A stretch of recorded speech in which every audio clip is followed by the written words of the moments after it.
नमस्कार दोस्तों। धीरे धीरे भारत और दुनिया में नास्तिक लोगों की संख्या तेजी से बढ़ती जा रही है। यानी वे लोग जो ईश्वर, अल्लाह, गॉड या किसी भी सुप्रीम शक्ति को नहीं मानते और ना ही उसमें विश्वास करते हैं। क्या साइंस और रैशनल थॉट ने धार्मिक संस्थाओं को चुनौती दी है? क्या जाति धर्म के आधार पर भेदभाव के कारण लोग नास्तिक हो रहे हैं, या फिर जापान, चीन या डेनमार्क जैसे विकसित देशों का असर है, या धार्मिक स्क्रिप्चर और मान्यताओं से लोगों का विश्वास ही उठ गया है? ये तो काला सच है कि धर्म के कारण नाजियों ने तकरीबन 60 लाख यहूदियों की हत्या कर दी थी, जिनमें से 15 लाख तो बच्चे थे। धर्म के कारण 5000 साल तक ब्राह्मणों ने शूद्रों का दमन किया, उसके कानों में शीशा पिघला कर डाला। धर्म के कारण कई युद्ध हुए हैं और आज भी युद्ध हो रहे हैं। लेकिन इस 5 दशक में ऐसा क्या हुआ जो लोग धर्म छोड़कर नास्तिकता की ओर बढ़ रहे हैं? आइए जानने की कोशिश करते हैं इस वीडियो में इसके पीछे के रोचक कारण और उसके इफेक्ट।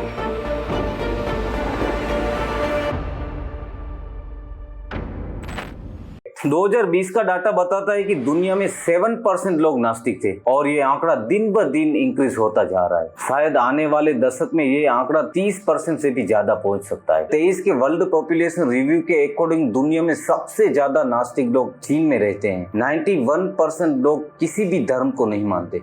दूसरे नंबर पर है जापान के पॉपुलेशन में से 86% लोग नास्तिक हैं। ऐसे ही स्वीडन में 78%, यूके में 72, डेनमार्क में 68, ऑस्ट्रेलिया में 70, बेल्जियम में 72। 2022 की रिपोर्ट के अकॉर्डिंग भारत में नास्तिक लोगों की संख्या 18% है। लेकिन ये एथिज्म वेस्टर्न कल्चर में ज्यादा ही पॉपुलर हो रहा है। हालांकि इंडिया में भी इसका रेशियो तेजी से आगे बढ़ रहा है। इसका अंदाजा आप इससे लगा सकते हैं कि अमेरिका में 1948 में नास्तिक लोग 2% थे, वो 2011 में 13% हो गए और ये करंटली बढ़कर 22% से ज्यादा पहुंच गए हैं।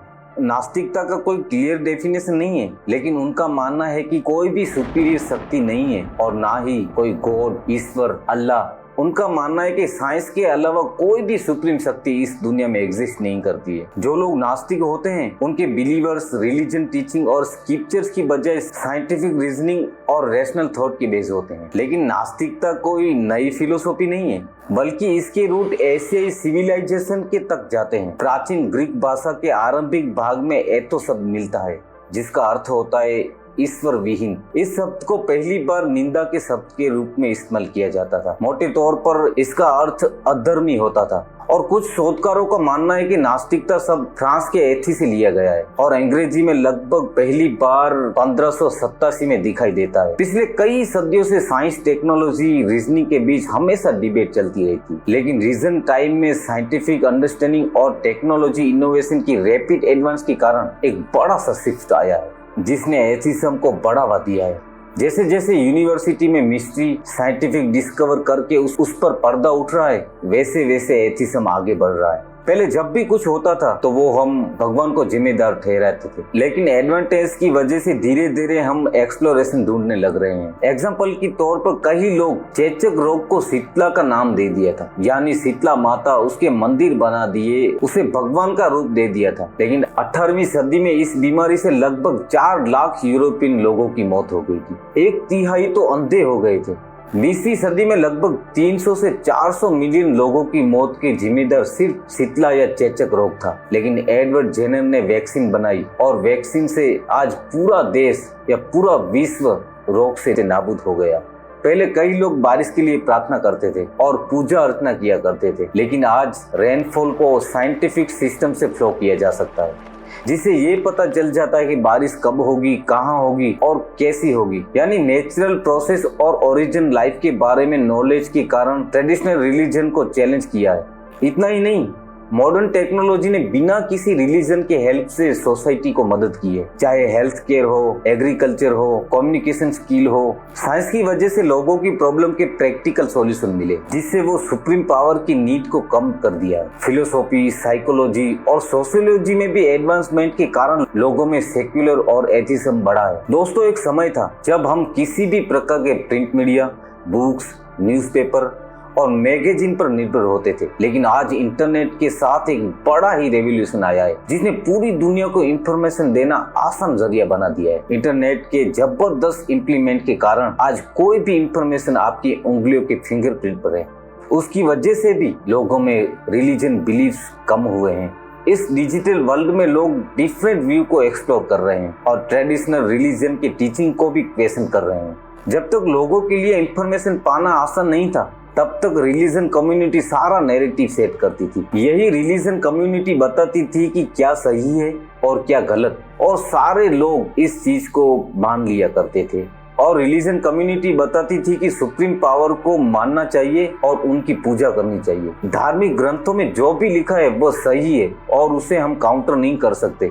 लेकिन आजकल बहुत सारे एथिस्ट लोग उसको काउंटर कर रहे हैं, कई सारे क्वेश्चन पूछ रहे हैं और लोग रिलीजन टेक्स्ट को एग्जामिनेशन भी कर रहे हैं। सदियों पहले लोग एथिज्म को प्रैक्टिस करते थे, लेकिन ऐसे लोग माइनॉरिटी में थे, जिसके कारण वो लोग अपने नास्तिकता को अंदर ही छुपाए बैठे थे। लेकिन अब ऐसा बिल्कुल भी नहीं है। अब वो सोसाइटी में ओपनली एक्सेप्ट करते हैं और उन लोगों का ये मानना है कि ये कोई ऐसी चीज नहीं है जिनके लिए उन्हें सेम्ड होना चाहिए। लेकिन ये एथिज्म आजकल इतना ज्यादा पॉपुलर हो क्यों रहा है? इसके पीछे भी कई सारे कारण हैं। पहले लोग अपने कम्युनिटी का रिलीजन बिना सोचे समझे एक्सेप्ट करते थे, लेकिन आजकल नॉलेज और इंफॉर्मेशन बढ़ने के साथ साथ सोशल एटीट्यूड में भी चेंज आया है। एथिज्म पॉपुलर होने का एक और भी बड़ा मेजर रीजन, पहले के मुताबिक आजकल कई सारे फेमस लोग ओपनली एक्सेप्ट कर रहे हैं कि वो नास्तिक हैं। एग्जाम्पल के तौर पर हैरी पॉटर के स्टार डैनियल रेडक्लिफ ने एक इंटरव्यू में ओपनली एक्सेप्ट किया कि वो नास्तिक है।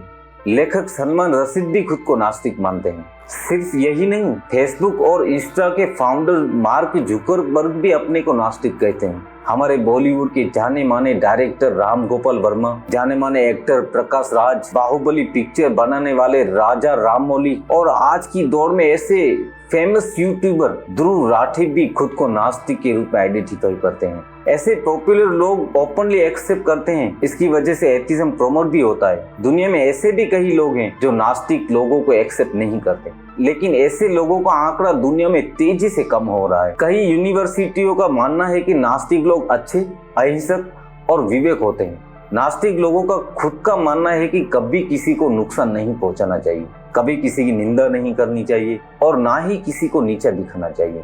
कभी किसी को जाति, धर्म, अमीरी, गरीबी की वजह से डिस्क्रिमिनेशन नहीं करना चाहिए। यही दूसरी ओर धर्मांध और धार्मिक लोग उल्टा ही मानते हैं। कास्टिज्म, डिस्क्रिमिनेशन, ऊंच नीच, वर्ण व्यवस्था, शायद यही कारण है कि ज्यादा लोग नास्तिकता की ओर बढ़ रहे हैं। और कहीं ना कहीं धार्मिक स्क्रिप्चर्स भी इसकी जिम्मेदार हैं। धर्म में ऐसी बातें लिखी गई हैं कि बिलीव करना अनबिलीवेबल है, जिसकी वजह से एथिस्ट लोग क्वेश्चन करने लग रहे हैं और उनको जवाब न मिलने की वजह से एथिज्म की तरफ आगे बढ़ रहे हैं। पब्लिक पर रिलीजन इंस्टीट्यूट की पकड़ भी कमजोर है। एग्जाम्पल के तौर पर आपको समझाऊं तो कुछ समय पहले बागेश्वर धाम की कंट्रोवर्सी शुरू हुई थी, जहां उन पर पंडित धीरेन्द्र शास्त्री पर आरोप था कि वह कोई भी ट्रिक को यूज करते लोगों को गुमराह कर रहे हैं, लोगों को बेवकूफ बना रहे हैं। इसी तरह क्रिश्चियनिटी प्रचार करने वाले प्रोफेट बजिंदर नाम के व्यक्ति ऑन स्टेज लोगों की बीमारी को ठीक करने का दावा करते थे। इस तरह रिलीजन लीडर्स पर जो आरोप लगते हैं, इसकी वजह से भी रिलीजन रिड्यूस होता है और लोग एथिज्म की तरफ आगे बढ़ने लगते हैं। 2019 की ये रिपोर्ट देखो, इन आर्टिकल में रोमन कैथोलिक पर यौन एसोल्ट के आरोप लगे थे। 2022 की इस्लामिक कल्ट लीडर आदनान पर सेक्सुअल के चार्ज लगे थे और कोर्ट ने 8600 साल की सजा सुनाई थी। और हमारे फेमस आसाराम पर भी रेप केस का आरोप है और वो इनकी सजा भुगत रहे हैं, जिसकी वजह से हजारों लाखों लोग आंख मूंद के जो विश्वास करने लग रहे थे, उन लोगों का विश्वास टूटा और अपनी समागम में लाखों लोगों की भीड़ जमा करने वाले निर्मल बाबा पर भी फोबरी के चार्ज लगे हैं। ये सिर्फ चंद उदाहरण है, ऐसे हजारों लाखों उदाहरण मिल जाएंगे आपको। रिलीजन को एक्सपोज करने वाले बाबाओं का इस तरह के घोटालों में सिर्फ रिलीजन को ही नहीं, रेपुटेशन को भी डैमेज करते हैं।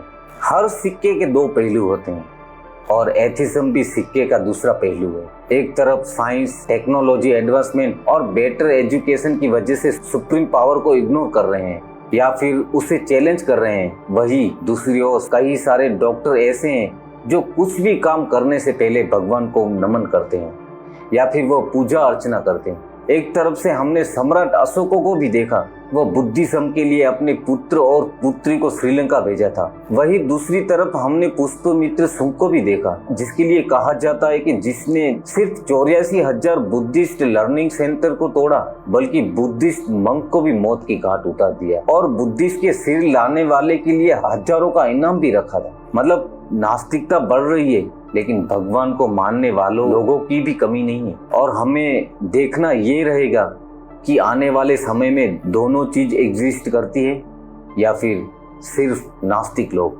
अगर आपको ये वीडियो अच्छा लगा हो तो प्लीज शेयर और सब्सक्राइब जरूर कीजिएगा।